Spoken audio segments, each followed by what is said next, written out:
The ultimate degradation.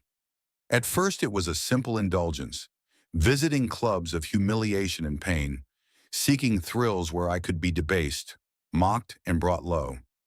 I relished the feeling of shame, that hot flush that meant I had no secrets left. I traveled the country, searching out strange dungeons and stages where my every dignity could be stripped away. And yet, no matter how far I went, I hit a wall. I grew numb. Nothing seemed to shock or belittle me enough. My appetite for degradation turned dark, then darker. I allowed others to carve insults into my flesh, to gag me with filth.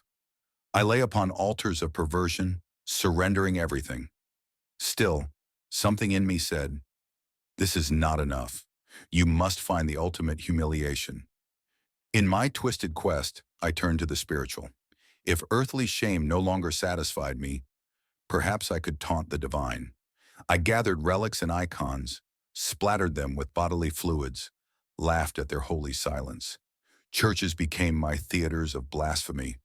I sneered at the crucified Christ, invented new profanities, and dared any hidden god to strike me down.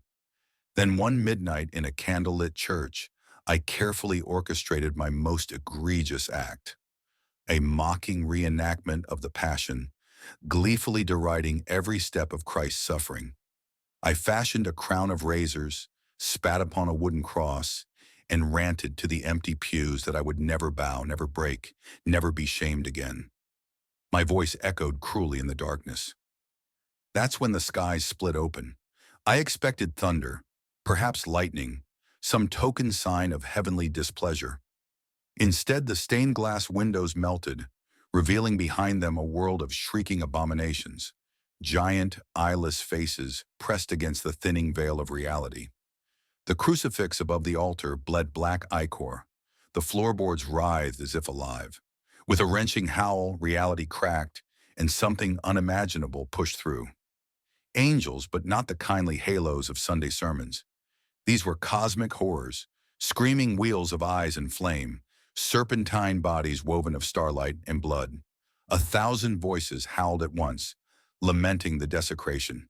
The pews snapped in half, tongues of shadow slithered under the doors, and the candles burned with sickening green fire. I had wanted the ultimate humiliation, and I succeeded. But not for myself, no. My act tore open a wound in creation. Humankind would be made to kneel, not to kings or tyrants, but to the howling choir of nightmare angels descending. The apocalypse was at hand, ushered in by my sacrilege. As I stood trembling, unable to look away, I realized how small I was. No humiliation at mortal hands compared to the horror of these divine beasts judging me, judging all of us. In that final instant, I tried to scream an apology, but it was too late. With a sound like a billion wings snapping, the heavens descended, and earth folded under them like cheap paper. I, who had sought the ultimate degradation, was now the architect of universal shame. The entire world blushed red with panic and despair, and I laughed and wept as the cosmos tore itself inside out.